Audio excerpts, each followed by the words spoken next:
بسم اللہ الرحمن الرحیم۔ ماہ رمضان المبارک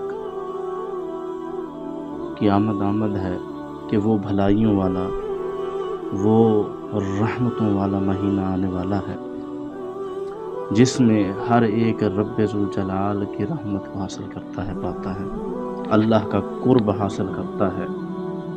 اب اس مہینے کے اندر کچھ لوگ ایسے بھی ہیں کہ جو اس ماہ مبارک کے اندر روزے نہیں رکھ سکتے کچھ وجوہات کی بنا پر، تو وہ لوگ جو کسی وجہ سے روزہ نہیں رکھ سکتے تو اب ان کے متعلق کیا حکم ہے کہ وہ کیا کریں؟ تو فرمایا قرآن مجید فرقان حمید کے اندر رب ذوالجلال ارشاد فرماتا ہے ایام معدودات، چند گنتی کے دن، فمن کان منکم مریضا او علی سفر، کہ جب تم میں سے کوئی ایک بندہ اس ماہ مبارک میں مریض ہو، یا تم میں سے کوئی ایک جو انسان بندہ جو ہے وہ سفر میں ہو، تو پھر وہ کیا کرے؟ فَعِدَّةٌ مِّنْ أَيَّامٍ أُخَرَ، تو پھر پس وہ شمار کرے ان دنوں کو دوسرے دنوں کے اندر۔ کیا مطلب ہے اس کا؟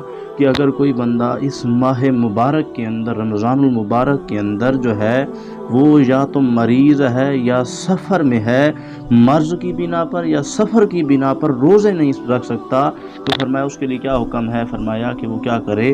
ان دنوں کے جو روزے ہیں، ماہ رمضان کے جو روزے ہیں، دوسرے دنوں کے اندر جو ہے ان کو شمار کرے، وہ ادا کرے۔ تو یہ تو ہے ان لوگوں کے لیے کہ جو مرض کی بنا کے اوپر یا جو ہے سفر کی بنا کے اوپر روزے نہیں رکھ سکتے۔ ایک وہ بنتا ہے کہ جو بالکل کمزور ہو چکا ہے، ضعیف ہو چکا ہے، آخری عمر کو پہنچا یا طاقت ہی نہیں رکھتا، کسی بیماری کی بنا پر روزہ رکھ ہی نہیں سکتا، تو فرمایا ان کے لیے کیا حکم ہے؟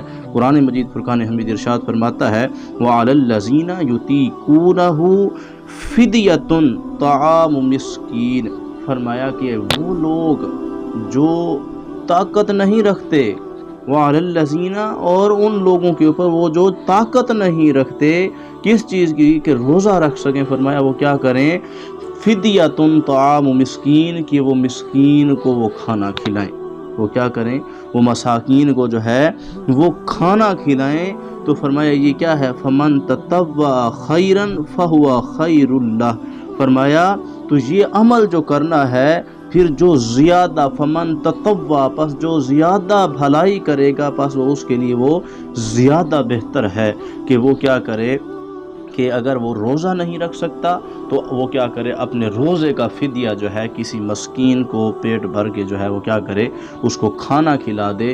تو فرمایا کہ یہ اس کے روزے کا فدیہ ہو جائے گا۔ وَأَن تَصُومُوا خَيْرٌ لَكُمْ، اور فرمایا کہ تم روزے رکھو، کیا کرو؟ تم روزے رکھو، تم روزہ رکھو، خیر لکم، یہ تمہارے لیے بہتر ہے۔ روزہ رکھنا یہ تمہارے لیے کیا ہے؟ بہتر عمل ہے۔ ان کنتم تعلمون، اگر تم جانتے ہو، یعنی کہ اگر تم جانتے ہو، علم والے ہو، تو یہ جان لو کہ روزہ رکھنا ان تمام چیزوں سے افضل و اعلیٰ ہے۔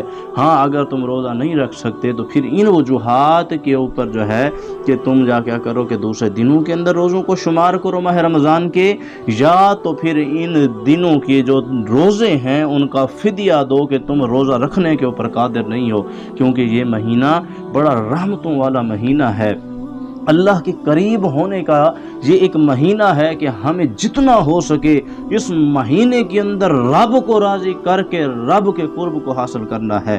تاجدار کائنات پیارے محبوب علیہ الصلوۃ والسلام نے ارشاد فرمایا کہ جب ماہ رمضان کا مہینہ آیا تو فرمایا کہ یہ مہینہ آیا، کیا فرمایا حضور نے؟ فرمایا کہ یہ مہینہ آیا کہ اس مہینے میں ایک رات 1000 راتوں سے افضل ہے، اور جو بندہ اس رات سے محروم ہو گیا وہ ہر چیز سے محروم ہو گیا، اور اس بھلائی سے، اس خیر سے وہی بندہ محروم ہوتا ہے کہ جو پوری طرح سے محروم ہوتا ہے، کہ جو رب کی رحمت سے بالکل ہی محروم ہے وہی بندہ ہی جو ہے اس رات سے محروم ہوتا ہے۔ تو یہ جو رات آنے والی ہے اس مہینے کے اندر، وہ بھی بڑی رحمتوں والی، بڑی برکتوں والی اور ہزاروں مہینوں کی عبادت سے افضل و اعلیٰ جو ہے وہ رات جو ہے رب ذوالجلال نے ہمیں عطا فرمائی۔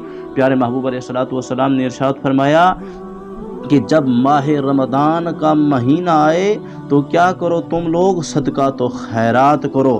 حدیث مبارکہ کے اندر آتا ہے، ابن عباس فرماتے ہیں کہ حضور صلی اللہ علیہ وآلہ وسلم جب ماہ رمضان کا مہینہ آتا تمام قیدیوں کو جو ہے تاجدار کائنات جو ہے وہ کیا کرتے، رہا فرما دیا کرتے اور ان کو جو ہے وہ مال عطا فرماتے۔ جو بندہ بھی آپ کے در پہ آ جاتا کوئی در سے خالی نہ لوٹتا تھا۔ پہلے بھی حضور کے در سے کوئی نہیں لوٹنے والا تھا، لیکن تاجدار کائنات کا جو رحمت ہے، پیارے محبوب کے در کی جو رحمت ہے، وہ اس مبارک مہینے میں جو ہے رب ذوالجلال کی طرح، جس طرح رب رحمت کے دروازے کھول دیتا ہے، پیارے محبوب علیہ الصلوۃ والسلام کے در کے بھی رحمت کے دروازے ہر ایک کے لیے زیادہ کھل جاتے، زیادہ کرم کرنے والے بن جاتے۔ تو یہ مہینہ ہم تمام کے لیے رب کے قریب ہونے کا مہینہ